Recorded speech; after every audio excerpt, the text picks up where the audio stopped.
Finally, we will talk about the clinical anatomy. So, clinical testing of 11th cranial nerve.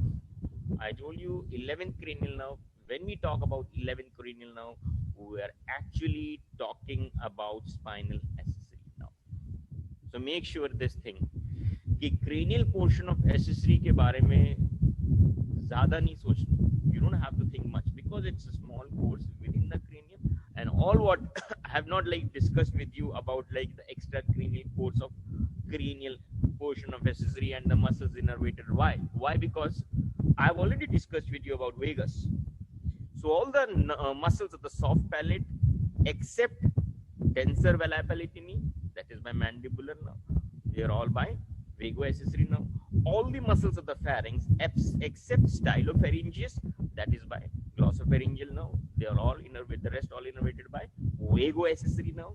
Similarly, all the muscles of the intrinsic muscles or larynx, they are all innervated by branch of vagoaccessory, and that is recurrent laryngeal nerve, except one muscle which is by external laryngeal nerve, and that is cricothyroid. I mean, you know, except का मतलब ये नहीं कि vagus का नहीं है सब पूरा vagus का larynx के बारे में. Only one is through external laryngeal, and that is cricothyroid. The rest all intrinsic muscles they are by recurrent laryngeal. So that when I have taught you about the vagus, consider that I have taught you about the cranial accessory as well.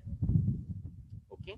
So अब कहीं पे भी बात आती है accessory nerve की, so we are talking about a spinal accessory nerve. So the two muscles it supplies is sternocleidomastoid and trapezius. So how you test is simple. You have to test the power of the muscles. So one by one, both the sternocleidomastoid, you have to check it against resistance, right? Ask the subject to move his chin to the opposite side, and you try to, restrict this action by placing your hand on his chin, right? And at the same time, with the other hand, you can feel the tone or the contractibility of the muscle of the same side which you're checking. So there you can check for the power on the contraction of the muscle. That's why you can check both the sides. Similarly, in case, behind you the chair on which the subject, the patient is sitting, and from behind you place your hand on both his shoulders and ask the subject to elevate his shoulders. And while doing so, you can compare both right and left. The power of contraction of trapezius, with the help of which he is elevating his shoulders. You can check the power on both the sides. So that is about the clinical testing of accessory nerve. Now, of course, if there is any lesion related to spinal root of accessory nerve, lesion जब बात कर रहे हैं nerve की बात आ गई, that means we are talking about lower motor neurons, means outside the cranium. So यहाँ पे कोई lesion होगा तो obviously same side के muscles का loss होगा, right? Same side sternocleido, same side trapezius will be paralyzed because this is a nerve, and nerve is always carrying low motor neurons. Okay. Then irritation of spinal nerve leads to wry neck or torticollis. Remember now, there comes a point where I talked to you about the course of this spinal nerve in the neck, and in the neck it is surrounded by the superficial cervical lymph nodes in its course, and this nerve was attached to the undersurface of investing layer of the deep cervical fascia attached with the roof of the posterior triangle.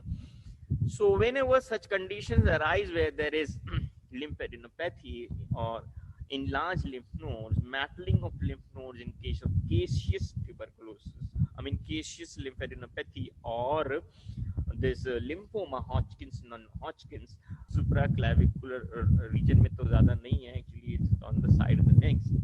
So there is chances of irritation of this nerve, and that will lead to, contraction of these muscles. Irritable contraction हो जाएगा, उसकी वजह से, this person will have like, wry neck. Wry neck is like, tilting. A person will tilt his neck on the same side and his chin will move to the opposite side, right? Because of contraction of sternocleido of the same side. Now during scissors, here we're talking is about supranuclear connections, right? Scissors में क्या होगा? Because remember again that sternocleido is innervated by ipsilateral supranuclear pipe, and trapezius was innervated by contralateral supranuclear fibers. Remember, I told you it will be very important while some solving out these clinical cases of injuries, supranuclear injuries. So, because supranuclear lesion will lead to paralysis of sternocleidomastoid of the same side, right? So by the way, it's not paralysis, it's like seizures. It's like, when there is increased tone, the supranuclear lesion, so, remember flaccid and spastic paralysis, right? So in case of the supranuclear lesion, there will be a sustained contraction, right? The seizures, fits type of contractile, sustained contraction का जो दौरा पड़ता है, जिसे कहते हैं, fits होते हैं.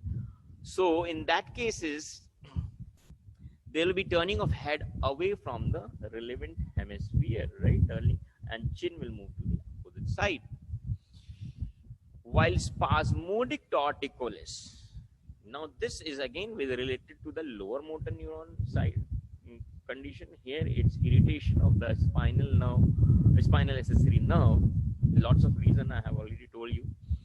And there will be spasmodic torticollis, means like, there will be a spasm of contraction and relaxation, contraction and relaxation.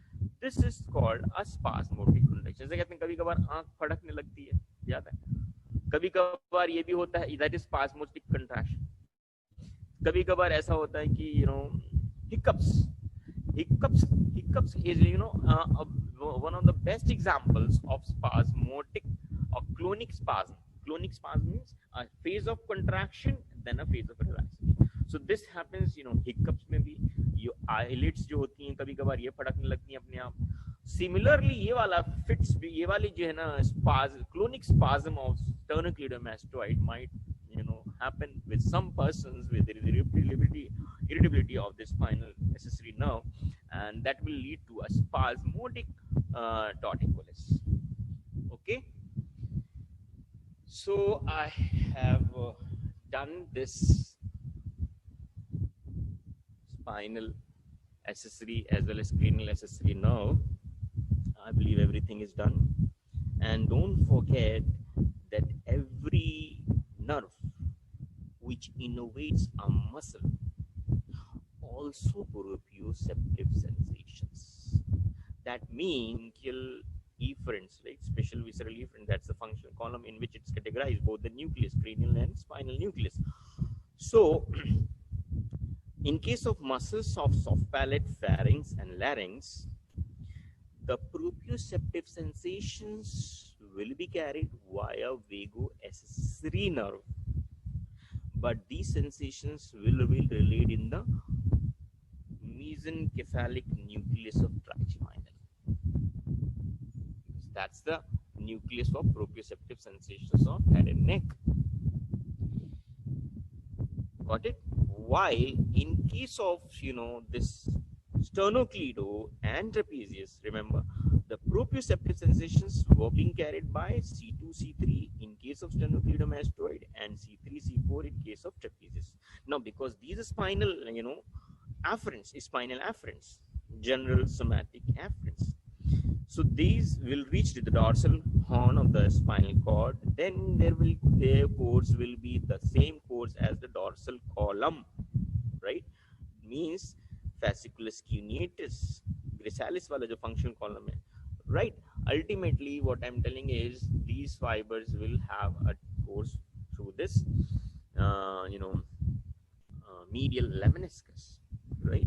And will reach to the, thalamus, and then to the sensory cortex. What I was telling is, remember, jitne bhi, motor nerves hain, either to general somatic efferent or special somatic efferent, they also carry the these efferent nerves, they also carry the afferent proprioceptive sensations from the muscle they innervate. Okay, so this 11th cranial nerve is done.